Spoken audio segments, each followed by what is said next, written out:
Hello weavers, welcome to సుగుణ పప్పులు పెట్టి channel. ఈరోజు మనం చేపల పులుసు చేసుకుంటున్నామండి. చాలా టేస్ట్గా ఉంటుంది. ఈ మసాలా వేసి ఒక్కసారి మీరు చేపల పులుసు చేశారంటే ఎప్పుడు ఇట్లే చేసుకుంటారండి. చాలా ఈజీగా ఉంటుంది, చాలా చాలా రుచిగా ఉంటుంది. ఇది ఎట్లా చేయాలో చూస్తామా మరి? ఓకే.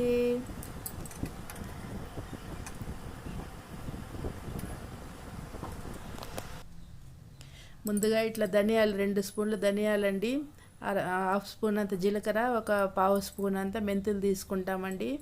ఇవి బాగా ఇట్లా ఫ్రై చేసుకోవాలి. సన్న మంట పెట్టి మంచిగా ఇట్లా ఫ్రై చేసుకోవాలి. ఫ్రై అయినాయండి, ఒక ప్లేట్లోకి తీసేసుకున్నాను. చల్లారి పెట్టుకుంటాము. ఇది మిక్సీ జార్లోకి వేసుకొని బాగా పౌడర్ చేసి పక్కన పెట్టేసానండి. ఇప్పుడు పెనం పెట్టుకొని స్టవ్ ఆన్ చేసుకొని ఆయిల్ వేసుకున్నాను. కొద్దిగా ఆవాలు వేసుకున్నా. ఆవాలు బాగా చిటపట్లాడాలి.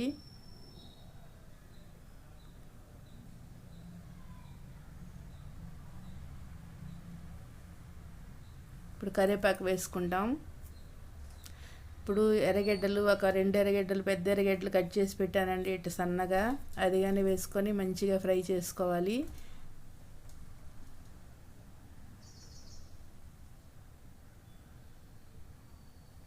ఇప్పుడు తెల్లగడ్డలు, ఒక 6-7 తెల్లగడ్డ రెబ్బలు ఇట్లా కట్ చేసి పెట్టుకున్నాను, అవి వేసేసుకుంటాం. ఇప్పుడు అల్లం వెల్లుల్లి పేస్ట్ 1 స్పూన్ వేసుకున్నానండి. ఇప్పుడు ఎర్రగడ్డ బాగా ఇట్లా ఫ్రై అయినాక ఇట్లా అల్లం వెల్లుల్లి పేస్ట్ వేసుకొని ఇప్పుడు ఫ్రై చేసుకోవాలి. ఇప్పుడు చేపలు తీసుకున్నామండి, ఇది బాగా క్లీన్ చేసి పెట్టుకున్నాను. బాగా అల్లం వెల్లుల్లి పేస్ట్ పచ్చివాసన పోయేంత వరకు వేయించుకొని ఇప్పుడు టమాటాలు, ఒక 2 టమాటాలు వేసుకున్నాను.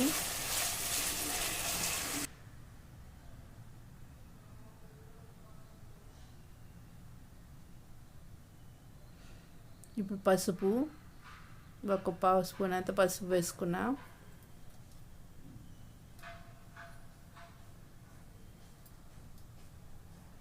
ధనియాల పొడి అండి, ఇది ఒక 2 స్పూన్లు అంత ధనియాల పొడి.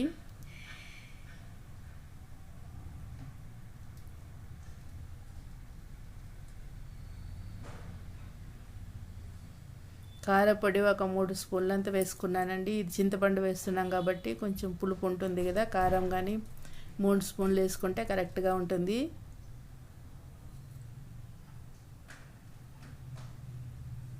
ఇది ఒక్కసారి మసాలా అంతా కలుపుకుంటాము.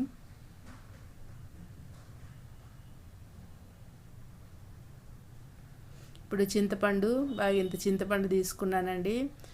ఒక నిమ్మకాయ, పెద్ద సైజు నిమ్మకాయ అంత చింతపండు తీసుకున్నాను. ఇప్పుడు బాగా అది జ్యూస్ మాత్రం తీసుకొని ఆ చింతపండు రసం వేసేసుకున్నాను.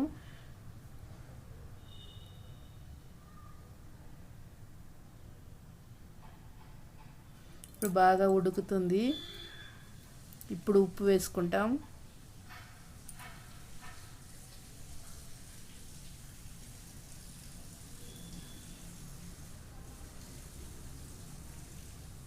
ఒకసారి ఉప్పు చూసి వేసుకుంటామండి.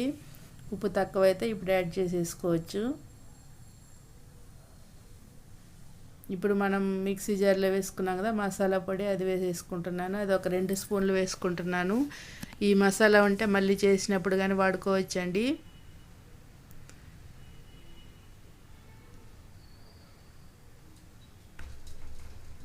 చేపలు బాగా ఇట్లా 2-3 సార్లు వాష్ చేసి పెట్టుకున్నాను. ఇప్పుడు చేపలు కానీ వేసేసుకుంటాము. చేపలు వేసేటప్పటికి ఇట్లా కొంచెం ఆయిల్ సైడ్స్కి వచ్చిందంటే అప్పుడు బాగా పులుసు ఉడికినట్టు అండి, పచ్చివాసన పోయినట్టు. ఈ సైడ్స్కి ఆయిల్ వచ్చినప్పుడు మనం చేప వేసుకోవాలి.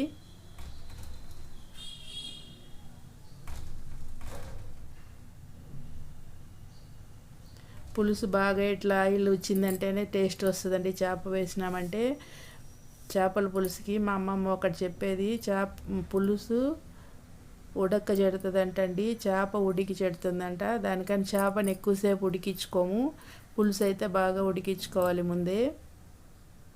బాగా ఇట్లా ఒకసారి కలుపుకుంటాము.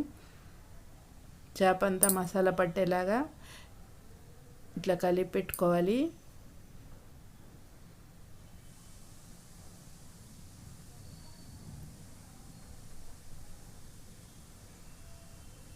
దీన్ని మూత పెట్టుకొని ఒక 5-6 నిమిషాలు ఉడికించుకున్నామంటే మనకి పులుసు రెడీ అవుతుందండి.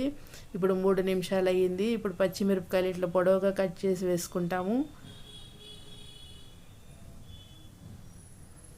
బాగా ఇట్లా ఒకసారి కలుపుకోవాలి. గిరిటి పెట్టకూడదండి, ఇంకా చేప విరుగుతుంది. గిన్నెనే ఇట్లా మనం ఇట్లా తిప్పినామంటే కొద్దిగా సరిపోతుంది. ఇప్పుడు మూత పెట్టుకొని ఒక 3-4 నిమిషాలు ఉడికించుకున్నామండి. మనకి చేపల పులుసు రెడీ అయిపోయింది. చాలా రుచిగా ఉంటుందండి ఇట్లా మీరు చేసుకున్నారంటే.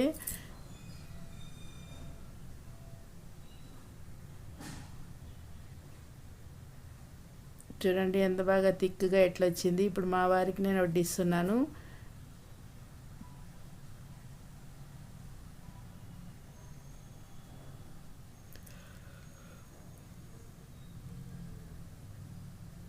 మా వారికి చేపల పులుసు అంటే చాలా ఇష్టం అండి.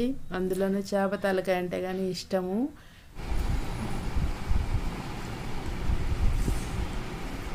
బాగుందా పులుసు? సూపర్ ఉందా?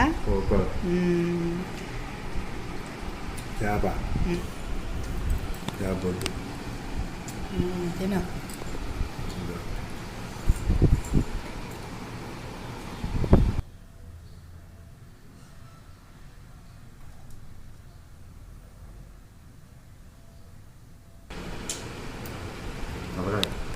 చేప తలకాయ ఇష్టమా? చేప తలకాయ భలే ఇష్టం. ఇదిగో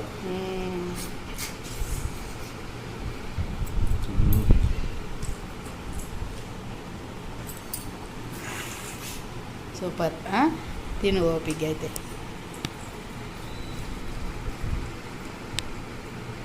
మా వారు తింటున్నారండి. ఇప్పుడు నేను కానీ ప్లేట్లోకి సర్వ్ చేసేసుకుంటున్నాను. చూడండి ఎంత బాగా థిక్గా మన చేప ముక్కకి పులుసు కానీ బాగా పట్టుంది. చాలా చాలా రుచిగా ఉంటుందండి. మీరు ఒక్కసారి ఇట్లా ట్రై చేసి చూడండి.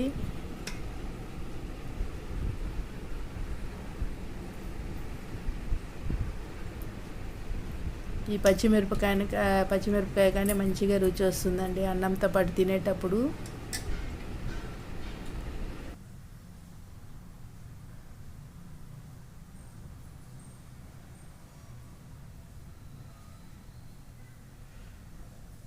కలుపుకుంటుంటేనే నీళ్ళు ఊరుతుందండి. ఎప్పుడెప్పుడు ముద్ద తింటామా అని అంత కమ్మగా వాసన. ఆ మసాలా పొడి కానీ చాలా మంచిగా సువాసన వస్తుంది.